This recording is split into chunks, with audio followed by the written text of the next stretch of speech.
তারপরে আমাদের রাজ্য কমিটির মিটিং হয়েছে। রাজ্য কমিটির মিটিংয়ে এই বিষয়টা নিয়ে চর্চা হয়েছে এবং হুমায়ুন কবির সাহেব যে নিজের বক্তব্য থেকে তিনি ফিরে এসেছেন, তেনার উচিত হয়নি বলা, সেটাকে আমরাও রেকগনাইজ করেছি যে না, একটা তিনি ভালো, গুড সাইন। এর পরবর্তীতে হচ্ছে আমাদের সাথে নিশ্চিতভাবে জানেন আপনারা, বামের সাথে অলরেডি আলোচনাটা চূড়ান্ত পর্যায়ে পৌঁছেছে। সেটা আমরা আগে চাইছি ওটাকে আমরা সমাপ্ত করার, বাকি যেগুলো আছে সেগুলোকে স্টেপ বাই স্টেপ করব। তাই হুমায়ুন কবির সাহেবের ওয়েট অ্যান্ড ওয়াচে আমরা আছি। তো এই আমাদের অবস্থা হচ্ছে ওয়েট অ্যান্ড ওয়াচ। একটু আগে দেখছিলাম হুমায়ুন কবির যে দাবি করছে যে আইএসএফ নাকি বামফ্রন্টের কাছে 44টা সিট চেয়েছে, এটা কতটা সত্য? দেখুন, সত্য মিথ্যা তো আমি আপনাকে আমরা বলতে পারি না। হুমায়ুন কবির সাহেবকে কে বলেছেন না বলেছেন, কেউ বলেছে 45টা চেয়েছে, কেউ বলেছে 73টা চেয়েছে, যতক্ষণ না পর্যন্ত আমাদের আলোচনা সমাপ্ত হচ্ছে, সমাপ্ত তো হবেই, দুটো রাস্তা হয়, রেজাল্ট পজিটিভ না নেগেটিভ, সমাপ্ত হবে আলোচনা, তারপরেই আমি আপনাদেরকে বলবো। তবে পজিটিভ সমাপ্ত হবে আমি আশা করছি, সেই দিকেই গাড়ি গড়াচ্ছে। তখন আমরা বলতে পারবো যে আমরা কটা চেয়েছিলাম, তারপরে কটা এসেছে, তারপরে কটায় ফাইনাল হলো, সবটা ডিসক্লোজ করবো পাবলিক ডোমেইনে। যে হুমায়ুন কবিরের সাথে যে আলোচনা করার পরে মোহাম্মদ সেলিম যে এত আলোচনা মোকাবেলা করতে যে এই বিষয়ে আমি ওটা সেলিম সাহেব উত্তর দেবেন, বামপন্থীরা উত্তর দেবেন। রাজ্যে একের পর এক যে নতুন দল তৈরি হচ্ছে, আগামী 26শে বিধানসভায় কি একটা শক্তি, বিরোধীদের শক্তি প্রদর্শন করবে বলে মনে হচ্ছে? উচিত তো করা। বাংলার মানুষ যেভাবে বিজেপি তৃণমূলের চক্রে পড়ে শোষিত, বঞ্চিত, লাঞ্ছিত হচ্ছে, আর ধর্মের নামে মানুষকে বিভাজন করার যে চেষ্টা চলছে, এর হাত থেকে তো বাংলাকে মুক্তি দেওয়া দরকার। তাই যেই দল করুক নাই করুক না কেন, আমি ওদের বিরোধী নয়। আমার অবস্থা স্পষ্ট। নতুন দল করলি কেউ কারো দালাল হ্যান ত্যান, দল করার সাথে সাথে ঘোষণা দেওয়ার আমি বিপক্ষে। হ্যাঁ, তার লক্ষ্য উদ্দেশ্য কাজ কাম দেখুন, তাকে সময় দিন, তার গাড়ির কোন দিকে টার্ন নিচ্ছে, লেফট সাইড, রাইট সাইড, সেন্ট্রালে যাচ্ছে, দেখতে পাবেন। তারপরে তার সম্পর্কে মন্তব্য করুন।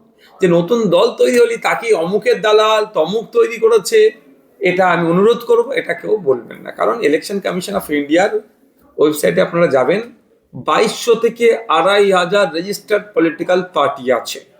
সুতরাং সে যখন নির্বাচন কমিশনের গাইডলাইন মেনে কেউ পার্টি রেজিস্টার্ড করছে, দেশের সংবিধানকে সামনে রেখে সে লড়াইয়ে আছেন, দেশের সংবিধান যখন তাকে পারমিট দিচ্ছে যে আপনি লড়াই করতে পারেন, আপনি পার্টি তৈরি করতে পারেন, তাহলে আমরা এগিয়ে বেড়ে তার এইসব একটা জন্ম হলো একটা দলের, তার লক্ষ্য উদ্দেশ্য কাজ কাম একটু দেখতে পেলাম না, তার সম্পর্কে কোনো সার্টিফিকেট দেওয়া আমার মনে হয় এটা অনুচিত, আমি অন্তত দেব না। কুণাল ঘোষ বলছেন যে বামেদের থেকে শক্তিশালী আইএসএফ। কুণাল ঘোষের মুখে আইএসএফ এর যে নাম, কুণাল ঘোষ বাবু সার্টিফিকেট দেবে তারপরে শক্তিশালী হব, এরকম তো ব্যাপার নয়। আমরা আমাদের পরিসরে যথেষ্ট শক্তিশালী। বিগত 5 বছর ধরে তৃণমূল কংগ্রেস আর বিজেপির বিরুদ্ধে পশ্চিমবাংলায় যদি সব থেকে বেশি কেউ লড়াই দিয়ে থাকে, প্রথম সারির দলগুলোর মধ্যে আইএসএফকে কিন্তু আপনারা উপেক্ষা করতে পারবেন না। তো আমরা আমাদের শক্তি সম্পর্কে ভালো মতো অবগত আছি। কুণাল বাবুকে আমাদের সার্টিফিকেট দিতে লাগবে না। কুণাল বাবু সার্টিফিকেট দিয়েছিলেন খেয়াল আছে মমতা ব্যানার্জি সম্পর্কে, যখন পিজন ভ্যান চাপড়াতো মমতা ব্যানার্জির পুলিশ। আর আজকের দিনে কুণাল বাবু আবার মমতা ব্যানার্জি সম্পর্কে উল্টো সার্টিফিকেট দিচ্ছে। কুণাল ঘোষ যেমন বলছেন যে বামফ্রন্টের থেকে আইএসএফ শক্তিশালী, আবার তৃণমূলের নেতারা বলছে যে আইএসএফ এর যে চিহ্ন খাম, সেই খাম চিহ্ন আর নেই, এবারে লড়তে হবে না, এবারে কলসি বদনা চিহ্ন লড়তে হবে। ইলেকশনে যখন দাঁড়াবো সেটা উত্তর মিলিয়ে নেবে, যেটা বলছে না ইলেকশনে দাঁড়াবো তোমরা, আইএসএফ তো কন্টেস্ট করবে, তখন কি সিম্বল পাচ্ছি মিলিয়ে নেবে। কিছু নেই আমাদের বিরোধিতা করার। আর আপনাদের খবর করে দেন, যদি আপনারা খবর করতেন আসতো না। মার্কেটে নেই ওরা, আইএসএফ, নওশাদ সিদ্দিকী, আব্বাস সিদ্দিকী না আক্রমণ করলে ওরা খবরে থাকতে পারবে না, অপ্রাসঙ্গিক হয়ে উঠবে। প্রাসঙ্গিক হওয়ার জন্য আমাদেরকে আক্রমণ। এই যে হুমায়ুন কবির, তিনি সাইকেলের ব্যবসা করতো, পরবর্তীকালে তিনি লরির ব্যবসা করতো, তারা রাজনীতিক হাতাখড়ি হয়েছে কংগ্রেস থেকে, আবার তৃণমূল, তারপরে বিজেপি, আবার তিনি তৃণমূলে এসে মন্ত্রী হয়েছেন, কোনো সমস্যা নেই। কিন্তু নওশাদ সিদ্দিকী যদি তাকে জোটে নেওয়ার কথা বলে, মোহাম্মদ সেলিম যদি তার সাথে আলোচনা করে, এটাই হচ্ছে বড় আলোচনার বিষয়। যত সিকিউরিটির দায়িত্ব কি নওশাদ সিদ্দিকী আর মোহাম্মদ সেলিমের ঘাড়ে বর্তায়? শোনো একটা কথা বলি, কে প্রথম জীবনে সাইকেলে ছিলেন, লরি কিনেছিলেন, ওটা নিয়ে ওটা প্রশ্ন নয়। ওটা প্রশ্ন নয়। তো আমি ওই জন্য একটা চ্যানেলে গিয়ে ডিবেটে অংশগ্রহণ করে বলেছিলাম, নওশাদ সিদ্দিকী যখন ফেক এসটি সার্টিফিকেটের বিরুদ্ধে কথা বলছে, জল জমি জঙ্গলের অধিকার নিয়ে কথা বলছে, ছোটনাগপুর টেনেন্সি অ্যাক্টের প্রশ্ন নিয়ে কথা বলছে, এক কথায় আদিবাসীদের ওপরে যে সামাজিক, ধর্মীয়, রাজনৈতিক উৎপীড়নের শিকার হচ্ছে আদিবাসীরা, এর বিরুদ্ধে যখন আমি কথা বলছি, তখন নওশাদ সিদ্দিকী খুব ভালো ছেলে, ভালো লিডার।